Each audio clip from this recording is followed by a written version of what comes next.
There has to be a focus on the knowledge and skills deficit that I could identify in order to fast track getting to 21st century care. Am I there today? No, I have still got quite a journey to go. The staff have still got quite a journey to go, but I've got their willingness to participate in that journey, and I've got the willingness of the local university to think about how we're working together to deliver that the agenda together for filling that gap. And then we've done some work specifically looking at individual potential.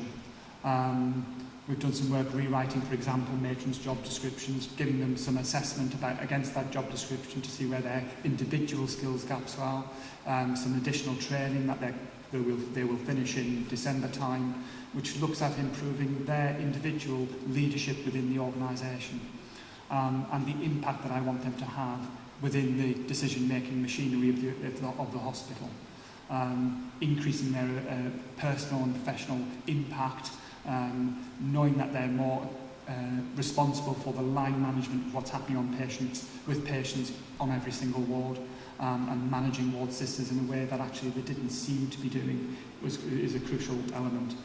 Because I'm only one man, I can't do it all. I need my eyes, my ears, and my matrons are those people out there.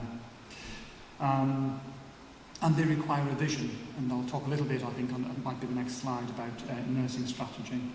A high-level interpersonal skills to articulate that vision. That's what they need from me, but I need them to be able to articulate my thoughts in a way that makes sense to every single member of the nursing team in the hospital, so that we, as a family, can work together to achieve that vision, rather than doing things piecemeal, as had been done in the past. And therefore, I'm hoping that in all of that, the staff will begin to feel more inspired about what it is we're there to do. I guess you'd have to ask the staff themselves if they're feeling inspired, but it kind of feels like I've got them facing the same direction. If that means they're a bit inspired by actually what we're trying to achieve, then hopefully actually that's coming to fruition. But actually capable of inspiring a future, creating a new culture is going to take a lot of trust. And I have to ask myself regularly, why would they want to trust me? They trusted a previous director of nursing, and look what she did. Communication's key in all of this, and getting ideas and notions from the staff about things they want to do, and giving them permission to try things out in a way that actually they'd been stopped in the past. And to know that they could try things out and do it safely with my support, and not necessarily have to wait for a new policy to be created, is crucial.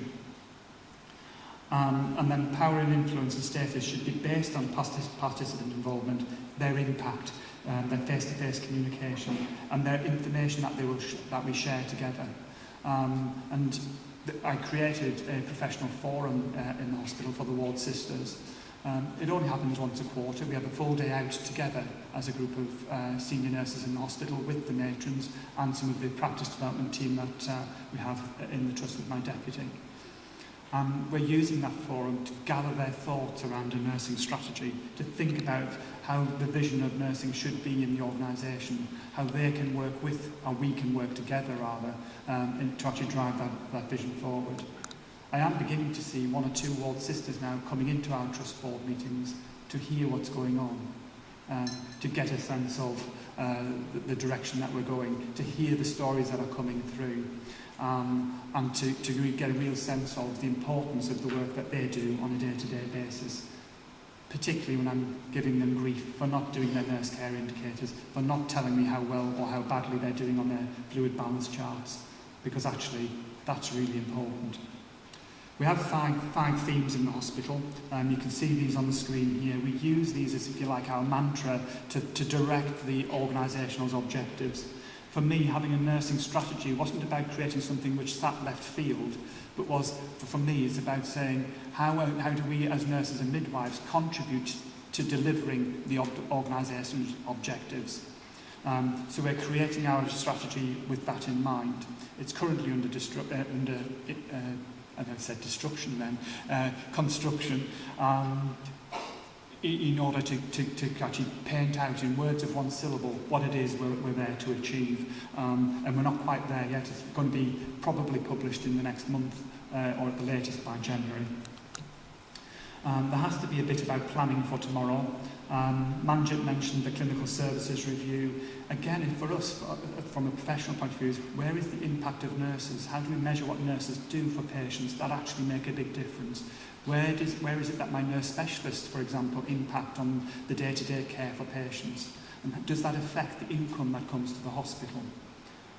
It should, but are we coding accurately what our nurse specialists and nurse consultants are doing? And I know from work across England that actually it hasn't been happening well, and I know from Stafford it's still not happening the way it needs to happen. So nurses have a bigger impact. They do affect the income to the organisation, and we need to be wising up to that one.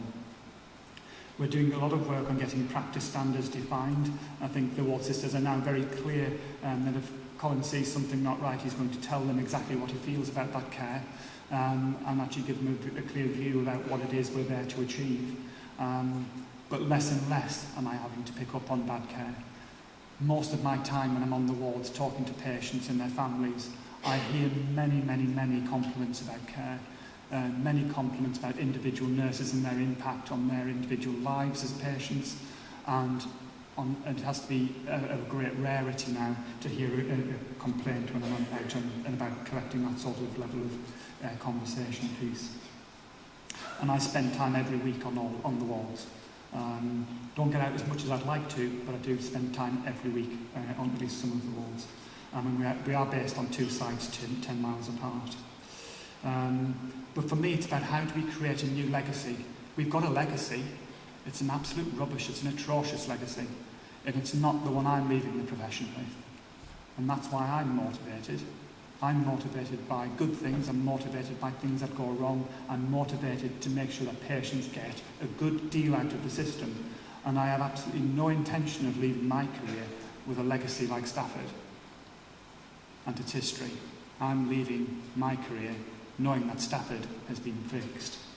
And by doing that, we'll look at it will create that confidence in the community so that they begin to realise actually there is good stuff going on in the hospital. I don't think you have to work on the reputation. You have to work on giving good care to patients. That the reputation will begin to take care of itself. For me, there's a lot about the art and the compassion of care. We hear a lot about that in the literature. I've told you a lot about today about where the art of that compassion had completely disappeared. But I talk about it regularly with my staff now. I need to see what I believe, because I think you see compassion when you walk on a ward. You know when you walk on a ward as someone with experience what you see. And what I couldn't understand was why there are nurses on my wards who trained at the same time as I did, or perhaps even longer ago. So they trained in the same system. Why had they allowed those standards to slip? Why is it that I could see it and they couldn't? And I still haven't found the answer to that. I'm not sure I ever will. I'll probably die trying. However, for me, the art of the compassion is the crucial piece there. And I do see all third-year students now as they're going through their third year and talk to them about what my expectations are of them as individuals coming into that health system. And I'm very clear with them. If they don't like what they're hearing from me, don't apply for a job in my hospital. Because actually, this is what I want you to believe in. I want you to challenge the norm. I want you to, or what you think you're seeing as the norm, and actually do something about making things better for patients. And some of that means cutting through the bureaucracy that we have. Huge amount of bureaucracy in Stafford, just like everywhere else. Nursing documentation has been atrocious. We're doing some work about it. Again, that's a piece of work that's coming back from the publishers and has been piloted on a couple of occasions now and tested out and changed. But care planning didn't exist when I got to Stafford. Nurses were filling in bits of paper very blindly. And when I went looking for a patient's water law assessment to see what their individual pressure sore assessment was, I couldn't find it. I actually gave the folder to the deputy ward sister and said, show me the water laws, I just can't find it in this rubbish. She went straight to it, but it was the usual sort of melee of just bits of paper. And for me, that's just so unstructured, and it wasn't helpful. But there has to be a lot about surviving criticism. The nurses feel very criticised in Stafford. The day I started in the hospital, one of the ward staff told me that when patients come through her ward, they say to her, "I know I'm on Ward 10. Ward 10 being the ward that had a lot of criticism. If you do anything wrong, I'm going straight to the press." Those comments still happen today. Even though, actually, we've got lots to be proud about. So there has to be something about how we bring back the pride into the profession. They are downtrodden. They are feeling a bit criticised, and I think as we go through the end of the current public inquiry, there's still many criticisms to come out of the woodwork.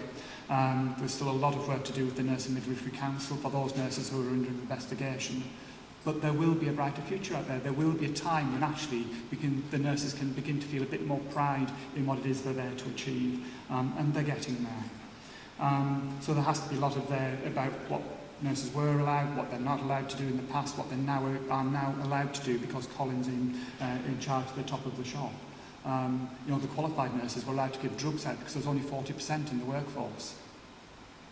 Most of the hands-on care was given by healthcare assistants, not by registered nurses. And that has to be something that changes. But I've still got people there that were taught to do drugs and allow the healthcare assistants to do everything else. And that has to be, there's a huge journey in there. It's virtually there, that one, I think, but occasionally I still hear little bits of it. So there's the last slide, I think, here. Knowing the power and the level of support you have in a network. For me, there has been a lot of support. Colleagues at the Strategic Health Authority have been there when I needed them. Other directors of nursing have offered me help and support. Even earlier this week, I've had offers of support from people around the country, whether or not I need it. And there are days when I do need it. This has been, for me, 17 or 18 months in now, the toughest job of my career. It's tested me. It's nearly brought me to tears at times. And it's the proudest job to have in the world, to be in Stafford.